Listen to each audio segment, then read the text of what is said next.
வன்கொடுமை செய்து நாசமாக்கப்பட்டார். ஆனால் இதே போன்றுதான் நாமக்கல், மதுரை, திண்டுக்கல் என்று பல மாவட்டங்களிலும் பல வன்கொடுமைகள் நடந்து கொண்டுதான் இருக்கின்றது. பேனா சிலைகள் வைக்க நேரமுள்ள அரசுக்கு எங்கே பெண்கள் வன்கொடுமைகளை தடுக்க நேரம் உள்ளது என்றுதான் நான் கேள்வி கேட்பேன்.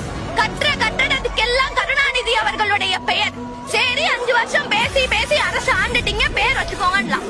சென்னை பக்கத்துல இருக்க செஞ்சின்ற ஒரு கிராமத்திலையும் அங்க இருக்கிற பேருந்து நிலையத்திலையும் கலைஞர் கருணாநிதியினுடைய தாயார் அஞ்சுகம் அம்மாளுடைய பெயர், நம்முடைய முதலமைச்சர் ஸ்டாலின் அவர்களுடைய பாட்டி அஞ்சுகம் அம்மாளுடைய பெயரை பேருந்து நிலையத்திற்கு வைத்துள்ளனர். இப்ப நான் என்ன கேக்குறேன்னா, அஞ்சுகம் அம்மாள் கலைஞர் கருணாநிதியை பெற்றெடுத்த சோதனையை தவிர செய்த சாதனை என்ன என்பதுதான் என்னுடைய கேள்வியாக உள்ளது.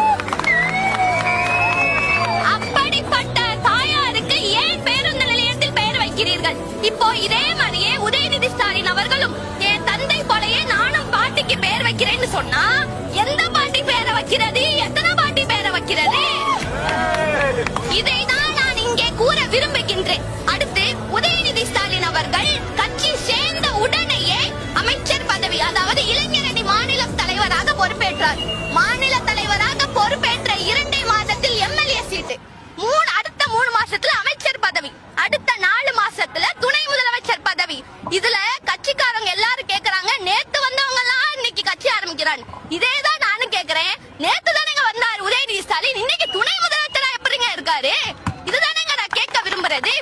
இதை மாற்றுறதுக்காக தான் எங்களுடைய தளபதி அவர்கள் கட்சி ஆரம்பித்து மக்களுக்காக பல பணிகளை செய்து கொண்டு வருகின்றார்.